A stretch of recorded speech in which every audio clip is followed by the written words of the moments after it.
এই মুহূর্তে সমাবেশ স্থলে আছেন আমাদের সহকর্মী শাহাদাত নিশাত। সেখান থেকে আমরা সরাসরি চলে যাচ্ছি সেখানে। নিশাত, সেখানকার পরিস্থিতি কি এবং কর্মসূচি ঘিরে কি কি পদক্ষেপ নেওয়া হয়েছে আমাদের জানাবেন।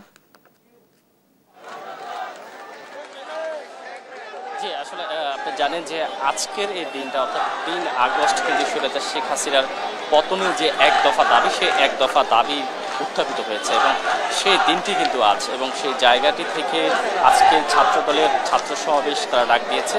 এবং এই মুহূর্তে আমরা আছি শাহবাগ যে মোড়টি রয়েছে, সেই শাহবাগ মোড়ে ইতিমধ্যেই যে নেতাকর্মীদের যে ঢলের কথা তারা বলেছিল, প্রায় কয়েক লক্ষ এখানে ছাত্রদলের বিভিন্ন জেলা থেকে আগত নেতাকর্মীরা উপস্থিত হবে। এবং সেই পরিস্থিতির জায়গা থেকে কিন্তু আমরা দেখেছি সমাবেশ শুরুর বেশ কয়েক সময় আগে কিন্তু এখানে নেতাকর্মীরা এখানে উপস্থিত হয়েছেন এবং পুরো শাহবাগ মোড়েই কিন্তু তারা অবস্থান নিয়েছেন। এবং বিভিন্ন জেলা থেকে আমরা দেখেছি এখানে অনেক ছাত্রদলের নেতাকর্মীরা উপস্থিত হয়েছেন।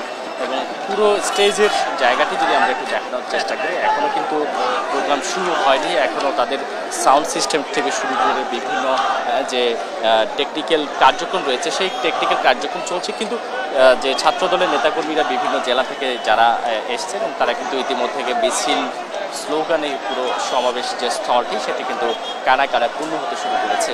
এবং ছাত্রদলের দেওয়া তথ্য মতে যে কাটাবন এলাকাটি রয়েছে, সেই কাটাবন থেকে শুরু করে শাহবাগ যে বাড়ির হাসপাতাল রয়েছে সেটি মিলে মোট তাদের এই সমাবেশ জায়গাটি, সেখানে তাদের এই সমাবেশ হবে। এবং এই সমাবেশকে ঘিরে কিন্তু যান চলাচলের একটি অবাধ সমস্যার সৃষ্টি হবে। তবে সেই ক্ষেত্রে কিন্তু তারা আগেই গতকালকেই তারা জানিয়ে দিয়েছেন এই অনাকাঙ্ক্ষিত বা যে জনসাধারণের ভোগান্তির জন্য তারা ক্ষমা চেয়েছেন। এবং সেক্ষেত্রে আজকের দিনটি যেহেতু একটি ঐতিহাসিক দিন, সেই ক্ষেত্রে জনগণকে, সাধারণ মানুষ যেন সেই জায়গাটা থেকে তাদেরকে ক্ষমা দৃষ্টিতে দেখে, সেই বিষয়টি কিন্তু তারা সংবাদ বিজ্ঞপ্তির মাধ্যমে অবহিত করেছেন। এবং আমরা দেখেছি কিন্তু এই সমাবেশ শুরু হওয়ার আগ থেকেই সবচেয়ে বেশি এখানে কার্যক্রমের মধ্যে লক্ষ্য করা যাচ্ছে অ্যাম্বুলেন্স চলাচলের ক্ষেত্রে কিন্তু শিক্ষার্থীরা এখানে এবং একই সাথে ছাত্রদলের যে নেতাকর্মী রয়েছে তারা কিন্তু সহযোগিতা করছেন। এবং আজকের এই এক দফার যে দিনটি, শেখ হাসিনার পতনের দিনটি, সেই দিনটি জায়গা থেকে তারা কিন্তু এখানে বিভিন্ন জেলা থেকে যারা এসছেন তাদের কাছে আমরা জানতে চেয়েছি আসলে তাদের প্রত্যাশার জায়গাটা কি।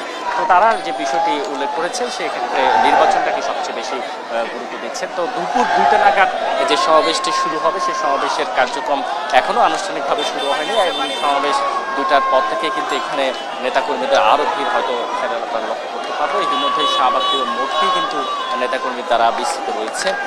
এই যে সমাবেশ, সেই সমাবেশে বিএনপির ভারপ্রাপ্ত চেয়ারম্যান তারেক রহমান তিনি ভার্চুয়ালি যোগ দিবেন এবং একই সাথে এখানে উপস্থিত থাকবেন বিএনপির মহাসচিব মির্জা ফখরুল ইসলাম আলমগীর। একই সাথে বিশেষ অতিথি থাকবেন বিএনপির ছাত্র বিষয়ক সম্পাদক রফিকুল ইসলাম বকুল। সেই সাথে ছাত্রদলের সাধারণ সম্পাদক নাসিরের সঞ্চালনায় ছাত্রদল সভাপতি রাকিবের কিন্তু এই সমাবেশটি শুরু হবে। তো আমরা এখন পর্যন্ত যে অবস্থান এখানে পর্যন্ত দেখছি, এখানে যে নেতাকর্মীরা রয়েছেন তারা কিন্তু বিভিন্ন দাবি উত্থাপন করছেন। একটু তাদের কাছেও জানতে চাইবো আজকের এই সমাবেশ থেকে আপনাদের আসলে বার্তা। আজকে যে ছাত্র সমাবেশটা আমরা করছি সেটা মূলত হচ্ছে আপনার আগামীতে যে অতি দ্রুত সময়ের মাধ্যমে আপনার গণতান্ত্রিক উপায়ে আমরা এই যে তরুণরা গত 16 বছর ধরে ভোট দিতে পারিনি, সেটা যেন সঠিক সুষ্ঠু নির্বাচনের মাধ্যমে এটি গণতান্ত্রিক সরকার গঠিত হয়।